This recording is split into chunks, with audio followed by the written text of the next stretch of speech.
I'm here today with 3 original Rosies. In other words, they worked during World War II, so they have to be over 90.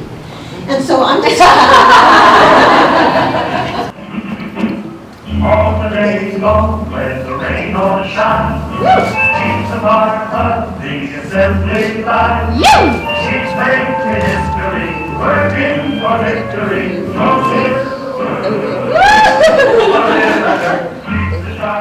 I wanted so much to do something for my country when I was 19 and working full-time. I heard that Eugene needed ambulance drivers. Nobody had volunteered for that.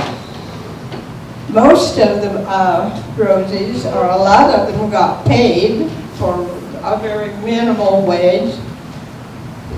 I got nothing but experience, but I tell you that. I don't think I have forgotten any of my training. It's still valuable to me today. I finally was complaining to a friend of mine, and she said, why don't you go to the Weather Bureau? I understand they're looking for help. So I did that, and I got hired by the Weather Bureau. And my first day at work at the Weather Bureau, the phone rang, and this voice said, is this the Weather Bureau?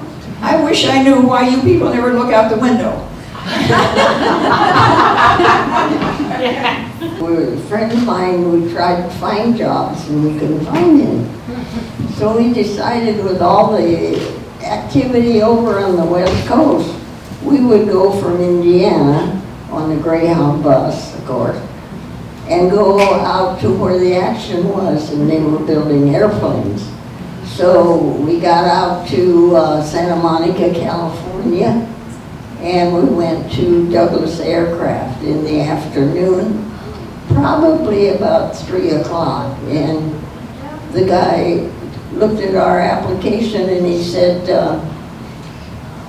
we'd like to hire you, and could you come to work tonight on the graveyard shift? That's how badly they needed workers. Anyway, this is my picture 75 years ago when I was 19. I almost look the same.